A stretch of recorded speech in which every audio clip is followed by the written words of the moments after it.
So guys, welcome to my first team prediction for FIFA 15. Now I'm going to start off with Chelsea because I just chose one of the biggest clubs and probably the biggest club this season because they've got loads of good signings coming in.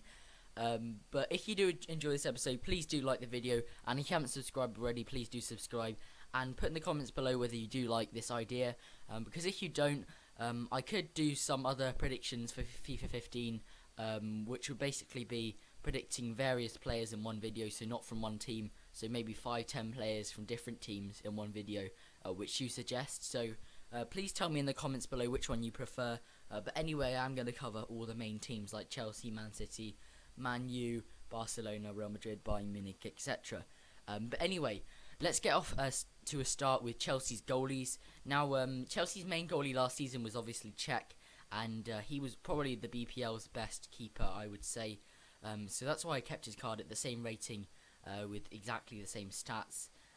But he could be pushed out of the team this year by obviously Courtois coming in, because he was out on loan at Atletico Madrid, and he has come back. Now, I kept his rating at 84. He did have a really good season, but in my opinion, he needs to prove himself in another league before he can be considered in the 85-86 kind of rating territory. But he might get an 85 rating, you never know. But in my opinion, 84 is high enough at the moment for him, because he is still really young. Now, yeah, I kept his stats the same as well. I just kept all his stats exactly the same. Same with Czech. Now, Schwartzner, who is Chelsea's third keeper now. He was their second last season. He's getting quite old. I think he's 41, which is really old for a keeper, actually. And that's why I gave him a -1 downgrade on his overall from 79 to a 78. And I gave some of his stats some small downgrades as well, because when he has been playing when Czech couldn't play, he has shown that he's a little bit rusty with his handling, etc., and his reflexes and diving, and he does show his age a bit. But even so, he is still a class keeper, and he's definitely a really good third keeper, because usually a club's third keepers are really bad, but it's quite good for Chelsea that they got a high-rated third keeper as well. So next we move on to the defenders. I've actually got this in two sections, as you can see in the top right corner. But anyway, the first defender is a new transfer for Chelsea, and a very good one as well. That's Felipe Luis, who moved from Atletico Madrid. A lot of Atletico Madrid players going to Chelsea. But anyway, Luis, I gave him a +1 rating from his FIFA 14 card, which was 82. And I gave some of his stats an upgrade as well. For example, his dribbling, I put up to 81. And just various other small upgrades as well, like his heading. But overall, I think he is one of the best left backs in the world at the moment, and in my opinion, he'll probably be joint with some of the other left backs like Marcelo, who will also be 83. I think Alaba will also be 83, and Ashley Cole might go down to 82 or 83. So those will be the top rated left backs in the game, because he is one of the best in the world. But he definitely deserves that upgrade, and he will definitely be one of the best defenders in the Prem next season. So the next player after him is John Terry. Now, he had an outstanding season after being not that good the season before. He was getting, everyone thought that he would move clubs the season before, because he did show his age then, and he didn't play as much, to be honest, and he wasn't playing as well. But last season, I think Mourinho gave him more of a chance at Chelsea, and he did show him how good he was. But Terry was actually really good, especially for his age, and that's why I kept his rating at the same, because I think 83 is high enough. But I gave some of his stats a high. I gave some of his stats quite a big upgrade, actually, like his defense and heading, which I put all the way up to 85, because I think that is his main kind of highlight in the defense. He's really good at defending and heading, and just a really strong all-round defender. And I did give his pace and his dribbling, etc., a downgrade, because he is getting older and slower, and that definitely does show in the field. But anyway, the next defender is his partner last season. It's Gary Cahill, who I gave a +2 rating from his FIFA 14 card, which was 80 rated. Now, the reason for that is that he was really solid as well, probably on par or just almost as good as Terry last season, in my opinion. But Cahill's really consistent. He made no mistakes at all. As I looked at some stats for all the defenders in the Premier League and who was the best, and Cahill actually made no errors, whereas people like Company made quite a lot of errors. But I think Cahill definitely deserves that 82 rating, and I gave him some boost on his stats like 83 defense, 84 heading, and just some other all-round boosts. But anyway, the fourth defender of this section is going to be Ivanovic. Now, I gave Ivanovic an 81 rating, which is +1 from his FIFA 14 card, which was 80 rated. And I gave his pace a considerable upgrade from 61 pace, I think. And that's mainly because you do see him doing quite a lot of runs down the right, even though he is originally a centre-back. And he is definitely faster than that, than 61 pace, which is his FIFA 14 card. I'd probably say he deserves more like 70 pace, but anyway, that's his head-to-head pace at the moment, and I also gave his defending and heading a bit of a boost as well.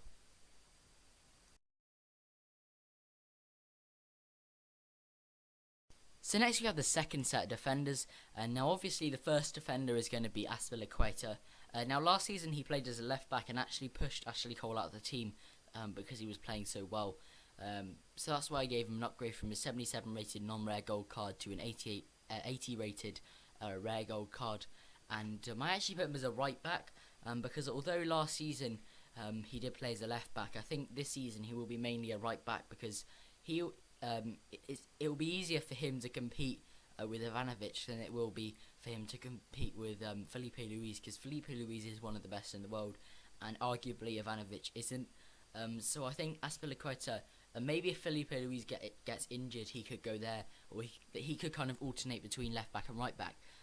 But at the end of the day, his main position is a right back, and because he is right-footed, and that is his original position. He was actually playing out of position as a left back last season, so that's why I did give him a right back position. But I gave him some various stat upgrades, for example, his pace up to 80 and his defense up to 80 as well. But the next defender is going to be Kurt Zouma. Now he's only 19 years of age and he's already a really talented defender. Chelsea bought him in January and then sent him back on loan to his club. But now at Chelsea he is performing really well in the pre-season games. I did watch part of the game and he's just a really good all-round defender. He's fast, strong, tall, and just a very good defender, especially for a 19-year-old. So that's why I gave him a +1 upgrade from a 74 rated shiny silver card in FIFA 14 to a 75 rated non-rare gold card in FIFA 15. But the next defender after him, as you can see, he has an FC Cologne badge on his card, and the reason for that, for Thomas Callas having that, is that he has gone on loan there for the rest of the next season.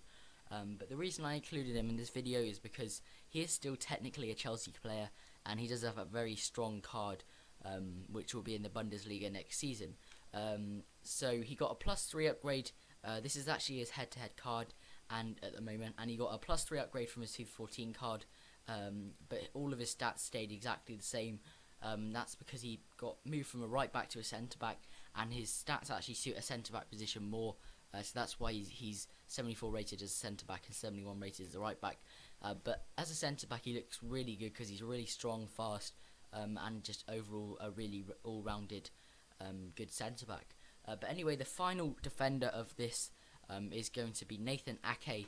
Now I gave him a +1 upgrade and made him shiny from his FIFA 14 card, and the reason for that is that I think he's only 19 and he's already developing quite a lot. And again, I saw him in the pre-season games. He played as a left back and he played really well. I think he deserves more pace than that personally, but overall he's a really good young defender, and he'll definitely go on to be one of the best in the world in my opinion, if he carries on the way he is and breaks into the Chelsea first team. But Nathan Ake, I think he does deserve at least a 68 rated card, because I think 67 was slightly low for a player that's been performing really well, even though he hasn't really been playing that much in the Chelsea first team. So next we have the defensive midfielders in the Chelsea team, and first we start off with Ramirez, who's actually been playing as more of an attacking role, in my opinion, or in most people's opinions, for Brazil than he has for Chelsea. For Chelsea, he's kind of been playing as a centre mid / CDM sometimes. He does go back to defend quite a lot, and that's why I gave him an increase in his defence, and I gave him a +1 on his overall as well, because he has been playing really well.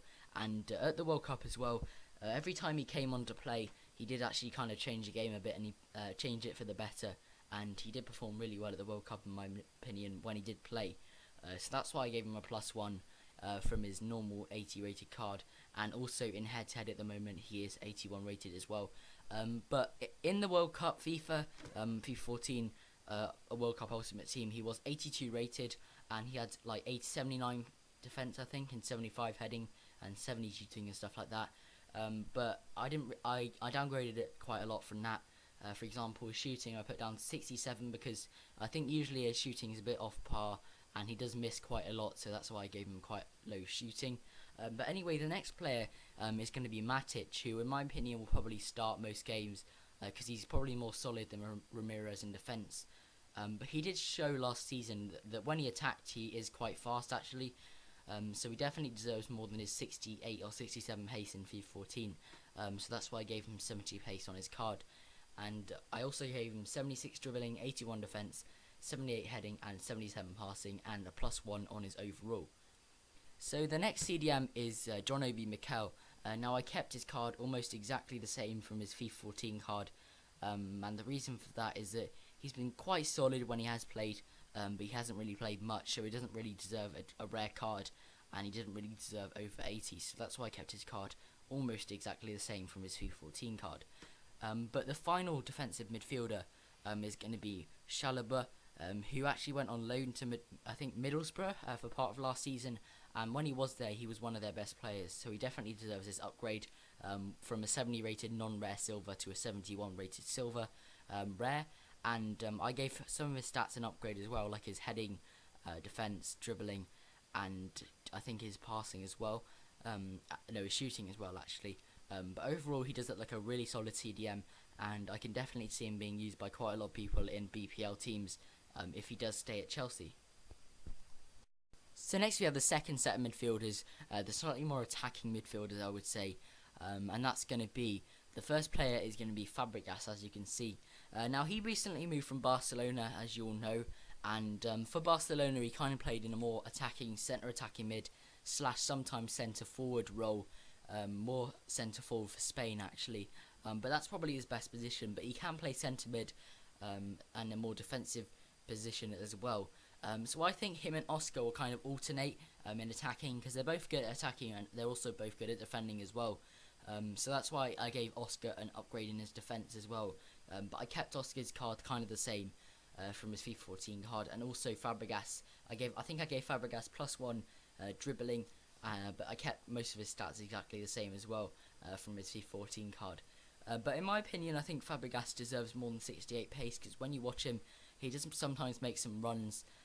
Like when he plays centre forward, he does kind of play as a striker, and he makes quite a lot of runs, and he is faster than 68 pace definitely. Probably at minimum I'd say 72 pace, but I don't think EA will kind of give him an upgrade like that, so I think they'll keep him around 68 pace. And the third midfielder is Van Ginkel, who I kept as a 76 rated card, and the reason for that is he didn't really play at all last season, so I just kept his card exactly the same because I didn't actually watch him play at all. So yeah, he hasn't really had chance to prove himself, but I think in the preseason games he has been playing quite well. So I did kind of change his stats around a bit. I think he gave him +1 or 2 dribbling, and his heading I put up by from 71 to 72 I think as well. But yeah, I just kept his card basically the same from his FIFA 14 card. So next we have the attacking players, which I put into 3 sections of 3 in each section. Now the first player, as you can see, is Eden Hazard, who I kept as an 88 rated card and put him to a left wing because he's playing more of an attacking role for Chelsea than he is as a left midfielder. So I think I kept most of his stats the same, although I did downgrade some of them, like his shooting I put down because I think it was 83. I think that was slightly too high, and also his passing I put down from 85 because that was slightly too high as well. But that's understandable because that was an upgrade from his normal card. So I just kept his card rating the same, just changed the stats around a bit. But the next attacking player is going to be Diego Costa, who obviously recently moved from Atletico Madrid. Now a lot of people are saying he isn't really going to perform well because at the World Cup he didn't really play well, but I think that was just because he was nursing a bit of an injury at the World Cup, and he didn't really support or suit Spain's style at the World Cup, so that's why he didn't really perform that well. But even so, last season he scored loads of goals in La Liga, and even though it was kind of a one-off season, I do think he will play quite well next season for Chelsea. So that's why I gave him an 85 rated card, which is +1 from his upgraded card in FIFA 14. Now, a lot of people are giving him like 86, but I think that's slightly too high for a player that's only had one good season and hasn't really proved himself in another league. So that's why I kept him as an 85 rating and not 86. But I changed some of his stats around, like 83 shooting from 80 and 81 heading from 80 as well. So overall, he looks like a really solid card, and even though he has high work rates, I think he will still be a really good card. And the next striker is going to be Didier Drogba. Now, some of you may be surprised, but apparently he's actually, Galatasaray have actually accepted a fee for him, and he is actually moving back to Chelsea. The deal is almost completed apparently at the moment. So it would be good to see him back in the Premier League, but I'm not sure if he will be performing that well, if I'm honest. But as you can see, some of his stats have changed quite a lot from FIFA 14, and I have actually, because I don't really watch the Turkish league at all, I have used his head-to-head stats at the moment, and he is 84 rated with 73 pace, 79 dribbling, which is up by 3 from his FIFA 14 card, 82 shooting, which is -1, 85 heading, which is -1, and 72 passing, which is +3 as well. So overall, quite a solid card there, and he does have medium work rates, not high, which is much better as well. So I can see him being used quite a lot if he does go to the Premier League next season. So next up we have 2 wingers and a striker. Now the first player is going to be Willian. He was a left wing in FIFA 14, and he actually plays as a right wing for Chelsea. So that's why I made him a right wing. Now I kept his card rating exactly the same, and I think the only thing that I changed was his shooting, which I put up by 2, because he does score some quite nice shots, and he definitely deserves more than 71 shooting on his FIFA 14 card. But I don't really think he deserves an upgrade or a downgrade, so that's why I kept his card rating the same. But anyway, the next player is going to be Andre Schürrle, who had a really good World Cup with Germany, and definitely deserves a +1 upgrade at least from his FIFA 14 card. Now, I didn't really upgrade his stats that much at all, to be honest, and the reason for that is that his stats were already really good. They were already really high for an 80 rated card in FIFA 14, so I didn't really want to upgrade them that much for an 81 rated card for FIFA 15. So I kept most of his stats the same, but even though he looks like a really insane card, and I'm not really sure who will start between him and Willian next season. I think they might alternate between the season, but we'll have to see who Jose Mourinho prefers. But anyway, the third player who might be looking for a move out of Chelsea is Lukaku. Now, if Drogba does move, I'm pretty sure he will either go back out on loan or move, which is kind of a shame because he is a really talented player, and I think Chelsea are kind of missing out on him if they do replace him with Drogba in the Chelsea lineup. But anyway, Lukaku did have a really good season with Everton. He didn't really have the best of World Cups at the start, but near the end of the World Cup, he did play really well. So in my opinion, he does deserve to keep his rating the same. And I just changed some of his stats around a bit, like his shooting and dribbling I put up by 2 because he did score quite a lot of goals last season, so he definitely deserves 76 shooting, and he is quite a good dribbler for his height and for his bulk as well, so that's why I gave him +1 dribbling. So now we have the final players of this episode, and the first, as you can see, is going to be Fernando Torres. Now many of you may disagree with my rating, but I gave him a 79 rating, which is 3 less than his FIFA 14 rating, which was 82. And the reason for that is that last season he didn't perform at all, and he was just really poor every time he played, really. Yes, he did score some nice goals. Most of them were headers or just tap-ins. And in my opinion, he just didn't really play very well at all. He's definitely not the same player that played at Liverpool a couple of years ago. So that's why I gave him a big downgrade. He might deserve an 80 rating, but if he does get 82 or 81, I think that's definitely too overrated, and he definitely doesn't deserve that. But I gave him, I think, +4 pace, because he is still fast, and that is one of the qualities which he does still have. But I gave him -6 shooting to 76, because that is his main downfall, really. He doesn't really score many goals, and when he does, they're pretty easy goals to score, to be honest. But when he has opportunities, he misses quite a lot. So that's why I gave him a massive downgrade in his shooting. But anyway, the player after him is going to be Mohamed Salah, who came in recently from FC Basel, and he is performing really well. Now, this card is his exact head-to-head card at the moment, because I wasn't really sure what to rate him, so I just gave him his exact head-to-head card. Now he's 77 rated with 93 pace, 87 dribbling, pretty poor shooting at 62, and 69 passing as well. But overall, he does look like a really good card, especially his pace and dribbling, and for that reason, he'll probably be used quite a lot next year in some kind of cheap BPL teams, just because he's really fast and good at dribbling. But the final player of this episode is going to be Atsu, who has been on loan quite a lot, I think, and he's recently come back from that loan, but I don't know whether Chelsea will keep him or not. Now, I kept him at a 76 rating, and I think his transferred card in FIFA 14 is actually a cam, but I don't think he'll play there because they won't really have a cam next season, really, I don't think. So I think he'll play more as a left wing or maybe right wing, or just kind of attacking minded player, not really an attacking midfielder really. But I kept him as a 76 rating because I think he has been playing quite well, but not amazingly. So he doesn't really deserve an upgrade, but doesn't deserve a downgrade at the same time. And I kept all of his stats roughly at the same. I think I gave him +1 dribbling to 80 because when he played for Ghana in the World Cup, he was one of their best players, and he did dribble quite well. So I think he definitely deserves at least 80 dribbling. But anyway, if you did enjoy this episode, please put your thoughts in the comments below, and do like the video as well. And if you haven't already, please do subscribe, and I will see you in my next prediction.